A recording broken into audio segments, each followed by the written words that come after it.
जय हिंद। स्वागत है आप सभी का हमारे YouTube चैनल ओमेगा मैथमेटिक्स में। तो आज आप लोग के सामने हम पेपर 4 सेमेस्टर 2 डिफरेंशियल इक्वेशन का इंपॉर्टेंट क्वेश्चन डिस्कस करने वाले हैं। तो आज के वीडियो में हम ये देखेंगे, कुछ वैसे इंपॉर्टेंट क्वेश्चंस का सॉल्यूशन देखेंगे जो हमारे यूनिवर्सिटी एग्जाम में आने वाला है।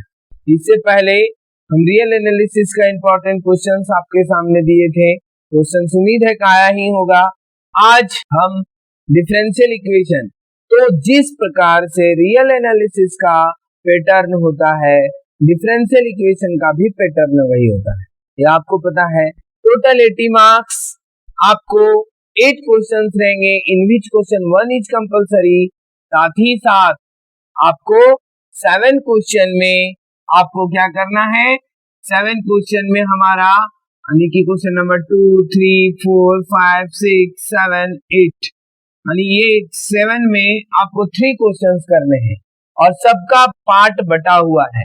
आज थोड़ा सा ये भी हम चर्चा कर लेते हैं, ताकि क्या होता है, जब तक आप माइंड में सेट नहीं करिएगा कि हमें कहाँ से क्वेश्चंस करने हैं, आप सारा सिलेबस पढ़ रहे हैं, बार बार पढ़ रहे हैं, लेकिन फोकस नहीं किसी यूनिट पे है, तो आप एग्जाम में जाएंगे, हो सकता है क्या होगा कि 2 का ए बन रहा है, बी नहीं बन रहा है, 3 का ए बी बन रहा है, ए नहीं बन रहा है।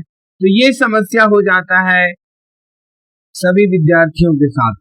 तो थोड़ा सा आज हम ये चर्चा कर लेना चाहेंगे कि कहां से क्या क्वेश्चंस रहेंगे। तो आप सभी को पता है कि 2 का ए एग्जैक्ट डिफरेंशियल इक्वेशन से क्वेश्चन रहता है, 2 का बी एग्जैक्ट से ही क्वेश्चन रहता है, ज्यादा से ज्यादा कभी सॉल्वेबल फॉर 3 का क्वेश्चन रह गया नहीं। और फिर 3 में हमारा केलर ऑड्स और solvable for x, solvable for p और केलर ऑड्स से रहता है। क्वेश्चन नंबर 4 का ए और बी में विथ वेरिएबल कोएफिशिएंट या विथ कांस्टेंट कोएफिशिएंट, जिसमें हम पर्टिकुलर इंटीग्रल, कॉम्प्लीमेंट्री फंक्शन यानी second order linear differential equation with constant coefficient non homogeneous का हम लोग देखते हैं। वहां हम लोग को पर्टिकुलर इंटीग्रल, कॉम्प्लीमेंट्री फंक्शन आने की क्वेश्चन नंबर 4 का ए और बी में वही रहेगा। क्वेश्चन नंबर 5 में भी वेरिएबल कोएफिशिएंट का रहेगा, लेकिन यहाँ वेरिएबल कोएफिशिएंट में स्पेशल, जैसे कहने का मतलब आपको क्यूसी यूलर्स इक्वेशन से क्वेश्चंस रहेंगे। साथ ही साथ आपका जो है questions with variation of method of variation of parameter, बहुत इंपॉर्टेंट टॉपिक है, वहां से रह सकता है। इसके अलावे bye transforming linearly dependent independent variable, वहां से रहता है। क्वेश्चन नंबर 6 और 7 नहीं, तो 6 में special differential equation second order का विथ वेरिएबल कोएफिशिएंट यानी लेजेंड्रे, यहाँ आपका लेजेंड्रे डिफरेंशियल इक्वेशन, और 7 में बेसेल्स डिफरेंशियल इक्वेशन, और 8 जो क्वेश्चन नंबर है इसमें ए और बी जो रहेगा, एक लाप्लास ट्रांसफॉर्मेशन और एक इनवर्स लाप्लास ट्रांसफॉर्मेशन, यानी कि क्वेश्चन नंबर लास्ट जो 8 है तो लाप्लास ट्रांसफॉर्मेशन। देखिए पिछला एग्जाम जो हुआ था 2020 से 23 सेशन का जो एग्जाम था, उसमें लॉकडाउन कोरोना के वजह से आपको लाप्लास नहीं पढ़ना था और साथ ही साथ बेसेल्स डिफरेंशियल इक्वेशन नहीं था। तो अगर आप यहाँ भी उसी को मद्देनजर रखते हुए चलेंगे, हो सकता है कि एग्जाम में आ जाए और आप हाथ पे हाथ रखे रह जाएंगे, आपको समस्या हो जाएगा। इसीलिए बेसेल्स, लेजेंड्रे और लाप्लास को भी पढ़ के चलना बहुत आवश्यक है। तो हम लोग देख लिए क्वेश्चन नंबर 2 एग्जैक्ट। और तो आज के क्लास में हम उन इंपॉर्टेंट क्वेश्चंस का चर्चा करेंगे। आज हम देखेंगे सॉल्वेबल फॉर एक्स और स्केलर ऑड्स इक्वेशन, यानी हमारा आज फोकस होगा क्वेश्चन नंबर 3 के ए और बी का सॉल्यूशन। साथ ही साथ आगे के नेक्स्ट वीडियो में जिस प्रकार से हम रियल एनालिसिस में 3 क्वेश्चंस का सॉल्यूशन हम आपके तक ले जाने का प्रयास किए थे, अब भी हमारा यही फोकस रहेगा, क्योंकि आपको करने 3 ही है, तो आपको 3 और एक कंपलसरी है, तो इस बार वैसा होगा तो कंपलसरी भी, क्योंकि बहुत लोगों का ऐसा कमेंट आया था कि सर सारे क्वेश्चंस का सॉल्यूशन दीजिए, तो हमारा फोकस होगा क्योंकि आपका एग्जाम बेहतर हो। तो चलिए आज हम शुरू करते हैं क्वेश्चन नंबर 3 का। ए का क्या इंपॉर्टेंट रहेगा, बी का क्या इंपॉर्टेंट रहेगा और उसका सॉल्यूशन। Let us start. तो चलिए देखिए, जैसा कि क्वेश्चन लिखा हुआ है 3 का है, सॉल्व y बराबर 2px प्लस पी स्क्वायर।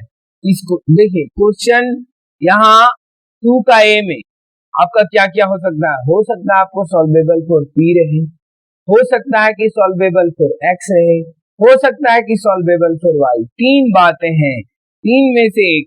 तो हम उम्मीद करके आए हैं कि सॉल्वेबल फॉर y। देखिए solvable for y, solvable for x, solvable for p कैसे पर, जिसको आप सॉल्व कर पा रहे हैं उसी को कहते हैं। तो यहाँ क्वेश्चन का फॉर्मेट क्या है, नहीं यानी कि हम लोग सॉल्यूशन कैसे शुरू करेंगे। तो सॉल्यूशन शुरू करेंगे, सबसे पहले लिखेंगे given differential equation is, given differential equation is, तो y बराबर क्या है 2px प्लस पी स्क्वायर। आप देख पा रहे हैं कि y बराबर 2px प्लस पी स्क्वायर। भैया p क्या होता है आप सभी को पता है कि p जो है हमारा है सर वो d बाई डी एक्स है, नहीं dy बाई डी एक्स है ना, dy बाई डी एक्स है। चलिए, और इस क्वेश्चन को पहले देखना है और पहचानना है, तभी आगे बढ़ना है। तो यहाँ आप क्वेश्चन जैसे देखे तो हम लोग लिख देंगे विच is of the form, which is of the form of the form y बराबर f ऑफ एक्स पी, और जैसे this is f of x P है ना, ये क्या हो गया सॉल्वेबल फॉर y। नहीं तो हम लोग लिखेंगे which is of the form y बराबर f of x p, that is it is solvable for, it is solvable for y। और जैसे ये सॉल्वेबल फॉर y हो गया, हम इसको क्या करते हैं, क्या रूल है आप सभी को पता है, डिफरेंशिएट कर दीजिए विथ रिस्पेक्ट टू x और आगे बढ़ जाइए और फिर सेपरेट करिए, आपका सॉल्यूशन आपके पास है। तो हम लोग क्या करेंगे, रूल के मुताबिक differentiate 1 with respect to x, क्या मिल जाएगा dy by dx is equals to product rule, क्योंकि p भी वेरिएबल है ना, तो क्या आ जाएगा 2p बाहर x का 1 प्लस 2x बाहर p का क्या हो जाएगा dp by dx plus p square का सर 2p dp by dx।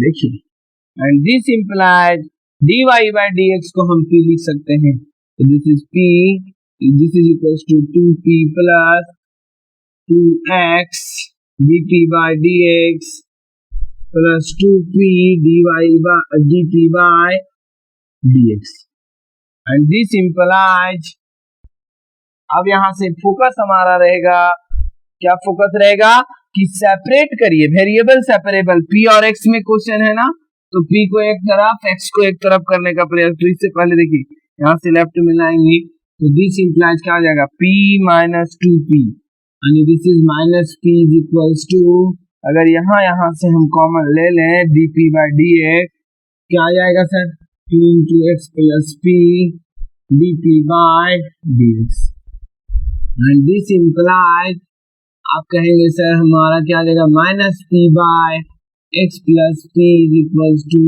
2 dp by dx। और इसको सेपरेट कैसे करेंगे, इसको क्या करिए पलट दीजिए, नहीं तो दिस इंप्लाइज आप ये देख पा रहे हैं, इसको अगर पलट दे ऐसा तो minus x plus p by p this is equals to 1 by 2 dx by dt, and this implies यहाँ इसको अगर बांट दे minus x by p minus 1 is equals to 1 by 2 dx by dt।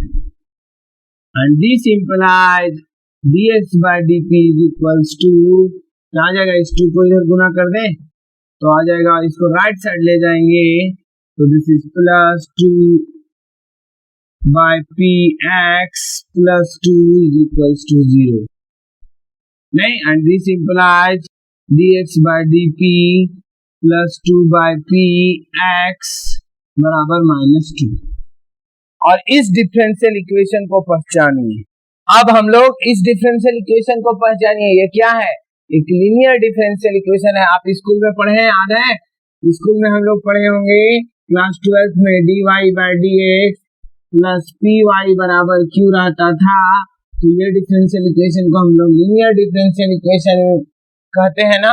क्या रूल होता था, इंटीग्रेटिंग फैक्टर निकाला जाए, यही ना, इंटीग्रेटिंग फैक्टर निकालते थे e का power integration of p dx, और फिर सॉल्यूशन कैसे लिखते थे, देखिए, इसलिए पुरानी बातें को रिकॉल किया जाता है ताकि नया कंसेप्ट आपको ना लगे, आपको क्या लगे कि ये तो पुराना ही है। तो यहाँ से यही बात, सॉल्यूशन कैसे लिखते थे, y into integrating factor is equal to integration of q into integrating factor dx। और तो इसको कंपेयर करेंगे तो आप देखिएगा कि y के जगह पर ही x है, x के जगह पर ही p है, तो फिर ये भी है ना, यानी हम लोग ऐसा कर सकते हैं which is linear differential equation of the form किस फॉर्म में है sir, dx by dp plus capital px बोल दें और बराबर कैपिटल q, है ना। तो ऑन कंपेयरिंग हमको क्या मिल जाएगा,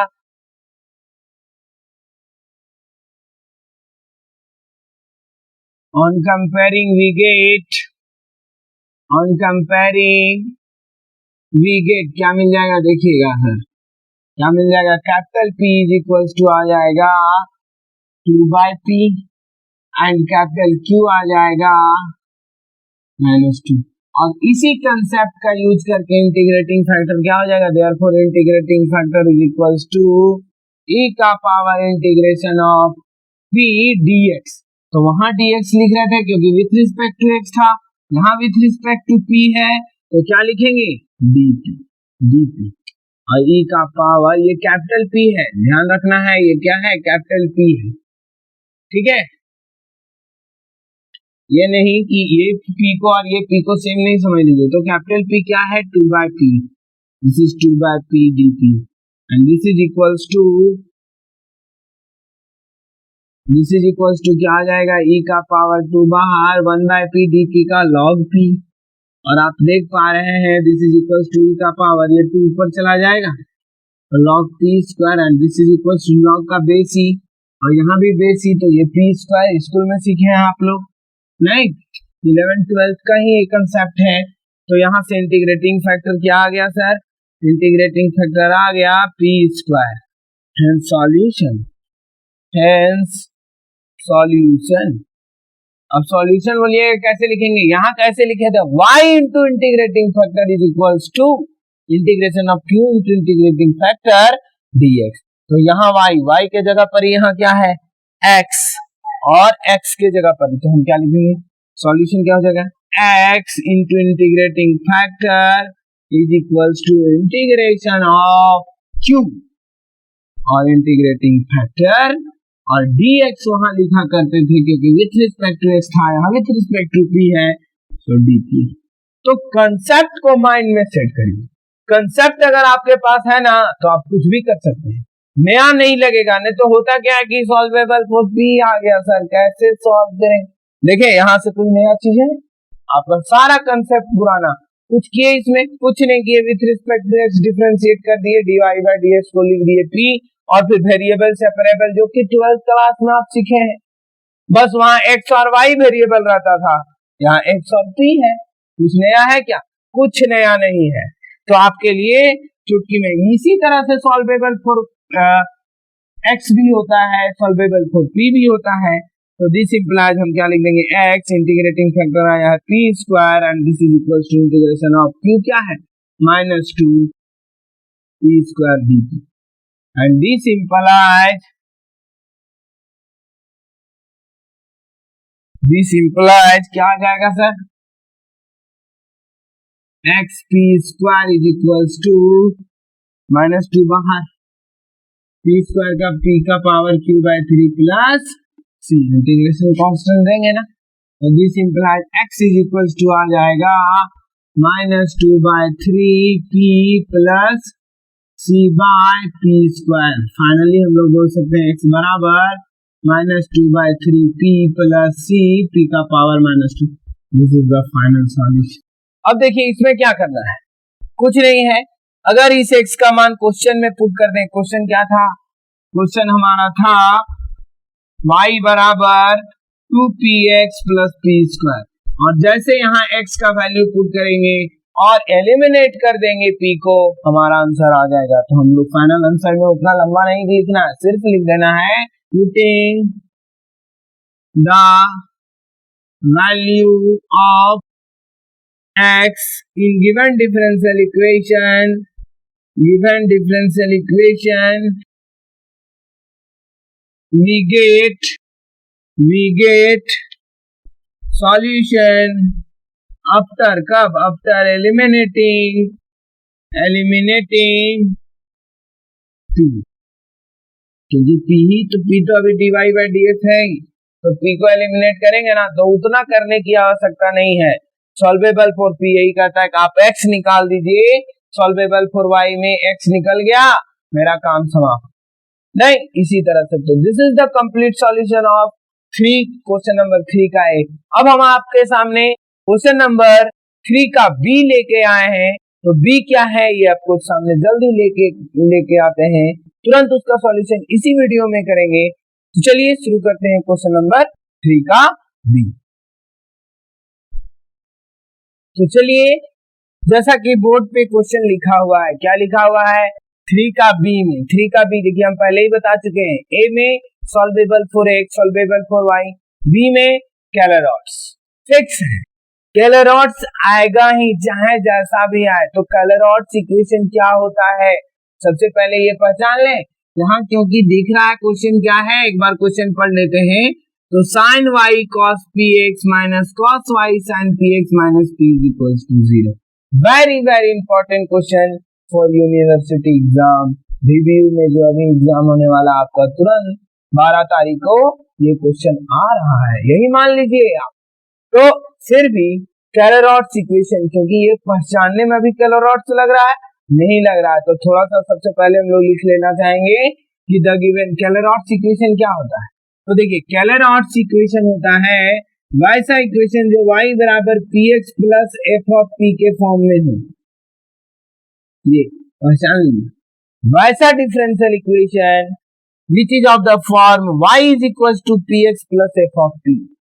ठीक है, तो यहां लग रहा है क्या, नहीं, एकदम नहीं लग रहा है। तो देखिए हम क्या करेंगे, इस फॉर्म में पहले लाएंगे, और जैसे ही कैलरॉट्स में लाएंगे, रूल क्या है कि यहाँ भी हम वही काम करते हैं, with respect to x differentiate कर दीजिए, सारा काम हो जाएगा। क्योंकि यहाँ दो सॉल्यूशन आता है, आप सभी को पता है, एक आएगा सिंगुलर सॉल्यूशन और एक आएगा जनरल सॉल्यूशन। तो दो सॉल्यूशन हम लोग हमेशा लिखते हैं कैलरॉट्स इक्वेशन में, आप सभी को पता है। ठीक है, तो सिंगुलर सॉल्यूशन बहुत इंपॉर्टेंट। कभी कभी क्या होता है, क्वेश्चन डायरेक्ट लिख देगा find singular solution of this differential equation, और स्टूडेंट को सब कुछ पता है बट कंफ्यूज कर जाता है, क्योंकि क्या होता है, तो जनरल सॉल्यूशन क्या है, सिंगुलर सॉल्यूशन क्या है, ये सब आपको पता है। शॉर्ट आंसर क्वेश्चन भी इंपॉर्टेंट है, तो देखिए थोड़ा सा हम आपको चर्चा कर लेंगे। देखिए जनरल सॉल्यूशन क्या है, जब आप डिफरेंशियल इक्वेशन को सॉल्व करते हैं, तो सॉल्व करने के बाद अगर उसमें आर्बिट्ररी कांस्टेंट रह गया तो वो जनरल सॉल्यूशन हो गया। तो जो सॉल्यूशन आता है वो जनरल, मतलब जितना ऑर्डर का डिफरेंशिएशन है उतना ही उसमें आर्बिट्ररी कांस्टेंट रहेगा, तो जनरल सॉल्यूशन। अब अगर किसी पर्टिकुलर वैल्यू देने के बाद अगर सॉल्यूशन आता है तो वो हो गया पर्टिकुलर सॉल्यूशन। क्या हो गया, पर्टिकुलर सॉल्यूशन। लेकिन अगर आप कभी सॉल्व किए और आपको क्या गया, बिना किसी पर्टिकुलर वैल्यू देने के बावजूद आपको एलिमिनेट हो गया, आपको आर्बिट्ररी कांस्टेंट हट गया, तो उसको हम कह देते हैं सिंगुलर सॉल्यूशन। देखिए सिंगुलर, देखिए पर्टिकुलर सॉल्यूशन में भी आर्बिट्रेरी कांस्टेंट नहीं रहता है, सिंगुलर सॉल्यूशन में भी आर्बिट्रेरी कांस्टेंट नहीं रहता है, लेकिन दोनों सॉल्यूशन अलग अलग है, क्योंकि पर्टिकुलर सॉल्यूशन में आर्बिट्रेरी कांस्टेंट हटता कैसे, किसी पर्टिकुलर वैल्यू देने के बाद किसी पर्टिकुलर कंडीशन में हटता है। जैसे मान लीजिए आप स्कूल में सीखे होंगे, सॉल्व दे देता था, बगल में लिख दिया y0 बराबर 1, मतलब x का मान जब 0 y का मान 0, आप c का मान निकाल लेते होंगे, पुट कर देते होंगे, आंसर आ जाता हो। This is the particular solution. यहाँ सिंगुलर में क्या है कि सिंगुलर में वैसा काम नहीं करते हैं, किसी भी पर्टिकुलर सॉल्यूशन को हम लोग नहीं देते हैं, बल्कि क्या होता है एलिमिनेशन के बाद उसमें आर्बिट्रेरी कांस्टेंट। तो कैलर-ऑर्ट्स में भी कुछ ऐसा ही होता है कि जब हम कैलर-ऑर्ट्स डिफरेंशियल इक्वेशन को सॉल्व करते हैं, मतलब ऐसा डिफरेंशियल इक्वेशन जो इस फॉर्म में है, इसको जब हम सॉल्व करते हैं तो हमको क्या मिलता है, एक जनरल सॉल्यूशन मिलता है और एक सिंगुलर सॉल्यूशन मिलता है। आप देखेंगे इसका सॉल्यूशन में, तो सबसे पहले हम इस डिफरेंशियल इक्वेशन को इस फॉर्म में लिखते हैं, उसके बाद तो क्या है सॉल्यूशन कैसे करेंगे, सॉल्यूशन हम लोग करेंगे the given differential equation is can be written as कैसे लिखेंगे, देखिए सबसे पहले तो एक बार लिख लिए क्वेश्चन, तो क्या आपका तो क्वेश्चन में रहेगा ना, तो आप पूरा लिख लीजिए, क्योंकि मार्क्स आपको 10 में 10 चाहिए, ये नहीं कि 8 मिल गया 7 मिल गया, संतोष नहीं करना है, ठीक है। तो क्या आ जाता है, देखिए ध्यान दीजिए, sine A cos B minus cos A sine B, sine A minus B होगा क्या, साइन ए माइनस बी, तो भी sine A cos B minus cos A sine B आप पढ़े इसमें, इस माइनस बी को राइट साइड ले जाएगा, तो this implies sine of y minus p x is equal to sine p, ये इधर जाएगा साइन, तो साइन इनवर्स लिख दे, this implies we write y minus p x is equal to sine inverse P। देखिए sir, and this implies y बराबर px plus sine inverse P, और पहचानिए इसको पहचानिए, ये क्या है कैलर-ऑर्ट्स के फॉर्म में आ गया ना, y बराबर px plus f of p, तो लिख देंगे directly which is of the form, या which is कैलर-ऑर्ट्स, या which is of the form y बराबर px plus f of p, that is कहने का मतलब the given differential equation is कैलर-ऑर्ट्स differential equation, the given differential equation is क्या बोल देंगे कैलर-ऑर्ट्स equation, लिखिए है ना। तो शॉर्ट आंसर में भी राइट कैलर-ऑर्ट्स इक्वेशन रहता है तो वही लिखना होता है, क्या लिखना होता है कि a differential equation of the form y बराबर px plus f of p is called Clairaut's equation, where p बता दीजिएगा dy by dx है, बात खत्म, 2 नंबर आपके पास है।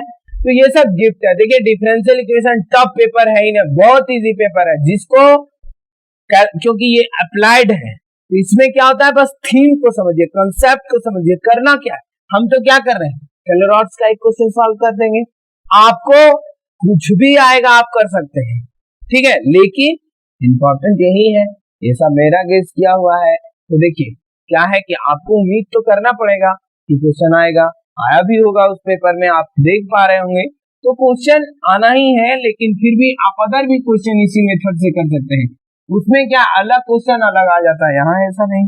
अब देखिए सॉल्व करने का तरीका क्या है, इसको क्या कीजिए with respect to x differentiate कर दीजिए, क्या करेंगे call it 1, differentiate 1 with respect to x, क्या आ जाएगा y का dy by dx is equals to, ध्यान दीजिए px प्रोडक्ट रूल लगेगा ना, p बाहर x का 1 प्लस x बाहर p का dp by dx plus sine inverse p, sine inverse x का क्या होता है सबको पता है, 1 by under root 1 minus x square, तो लिख दें 1 by under root 1 minus p square और p का dp बाय dx, ये सभी को पता है, कहीं कोई कंफ्यूजन कोई डॉट, अगर किसी को कोई परेशानी है तो आप कमेंट करिएगा जरूर, और अगर वीडियो अच्छा लग रहा है तो आप जरूर लाइक कीजिए, सब्सक्राइब कीजिए और शेयर कीजिए,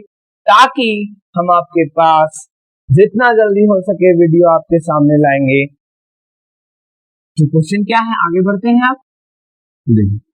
dy by dx, dy by dx, dy by dx को हम लोग p लिखेंगे, p is equal to p plus, यहाँ से dt by dx को हमें ले लिया जाए तो x plus 1 by under root 1 minus p square into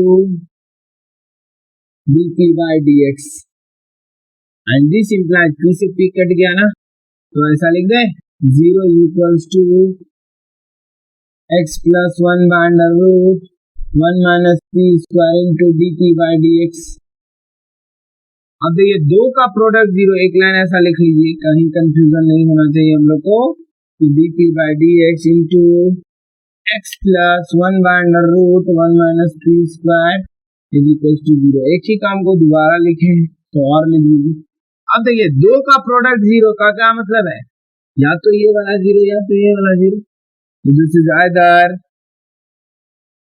dp by dx बराबर 0 का क्या मतलब है, dp बराबर 0, dp बराबर 0 मतलब ऑन इंटीग्रेशन क्या मिल जाएगा, p is equals to integration constant c। अब जैसे ही इस p का मान क्वेश्चन में पुट करेंगे, क्वेश्चन कहाँ, यहाँ पुट कर लीजिए, यहाँ पुट कर लीजिए, जहां भी हम यही करते हैं, यहाँ पुट करेंगे तो जो सॉल्यूशन आएगा उसको हम जनरल सॉल्यूशन कहेंगे। क्यों, क्योंकि उसमें आर्बिट्रेरी कांस्टेंट आ गया ना। तो लिखेंगे नीचे क्या लिख देंगे, putting the value of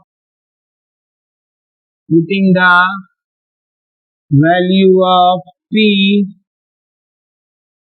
is equals to c in कहाँ, वी गेट क्या मिलेगा, वी गेट मिल जाएगा y बराबर, देखिए सर px के जगह पे pc, सॉरी xc बोल दें, तो xc plus sine inverse p के जगह c साइन इनवर्स। तो ये जो सॉल्यूशन आया, ये सॉल्यूशन को हम क्या बोले, जनरल सॉल्यूशन। तो लिख दीजिए विच इज जनरल सॉल्यूशन। अरे यहाँ 2 नंबर का भी क्वेश्चन हो गया। कैसे, अगर आपको कभी रहेगा ना write the general solution of Clairaut's equation, तो इतना माथापेची नहीं करना है, बस x के जगह पे क्या लिख, p के जगह पे क्या कर दीजिए, c पुट कर दीजिए, p के जगह पे c पुट कर दीजिए। आपको किसी प्रकार का कोई कंफ्यूजन होगा ही नहीं। क्यों, क्योंकि वही काम आता है। हम देख लीजिए, और ये हमेशा होगा टेलर रॉड्स इक्वेशन का सॉल्यूशन में। अब एक और पार्ट बचा ना, other part is equal to 0, तो हम अदर वाला जहां से लेंगे हमें क्या मिल जाएगा, जनरल सॉल्यूशन, सिंगुलर सॉल्यूशन मिलेगा सर। सिंगुलर सॉल्यूशन के लिए और क्या बोलेंगे, x plus 1 by under root 1 minus p square is equal to 0, and this implies आप देख पा रहे हैं x is equal to minus 1 by under root 1 minus p square, यही आया ना। And this implies cross multiply कर ले तो कुछ ऐसा हो जाएगा, 1 माइनस p स्क्वायर बराबर minus 1 by x squaring both side. तो क्या हो जाएगा, स्क्वायरिंग बोथ साइड क्या हो जाएगा, 1 माइनस p स्क्वायर बराबर 1 by x square, and this implies आप बोलिए सर कि p स्क्वायर बराबर 1 minus 1 by x square, and this implies p is equals to क्या आ जाएगा, अगर एक root under x square minus 1 by, और जब हम p का मान क्वेश्चन में पुट करेंगे, after eliminating p we get singular solution. तो लिख दे, putting the value of p हम पुट कर दें क्वेश्चन में, तो हम लोग क्वेश्चन में पुट कर देते हैं p का मान, नहीं एक्स स्क्वायर है, इसको आप ऐसा भी लिख सकते हैं रूट अंडर, या फिर यहाँ लिख दें this implies p is equals to root under x square minus 1 by x. लिख देते हैं नीचे finally putting the value of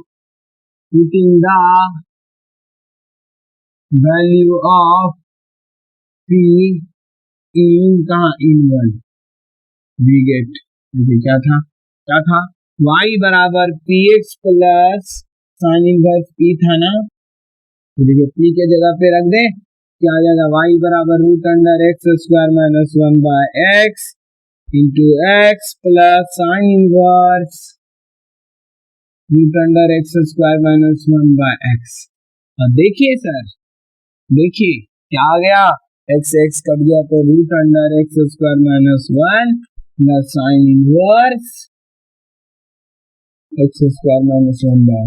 अब आप देख पा रहे हैं कि ये जो सॉल्यूशन आया है, ये जो सॉल्यूशन आया है, इसमें आर्बिट्रेरी कांस्टेंट है नहीं।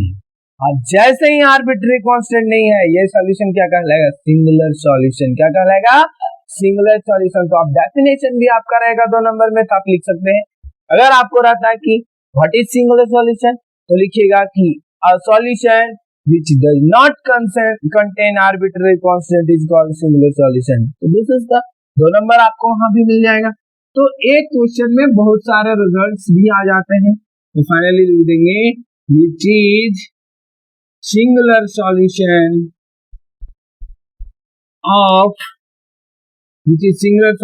of given differential equation। This is the complete answer। तो 3 का ए भी हम आपके सामने ले आए, बी भी ले आए। तो ए जिस प्रकार से बनाए सॉल्वेबल फॉर, वाई का एक्स का भी वैसे होगा, पी का भी वैसे होगा, कैलरॉट्स, तो कैलरॉट्स तो आना है। तो आपको अच्छा लगा होगा, ये हम तो मानते ही हैं। तो thank you for watching. Video अच्छा लगा है तो लाइक कीजिए, सब्सक्राइब कीजिए, शेयर कीजिए। जय हिंद।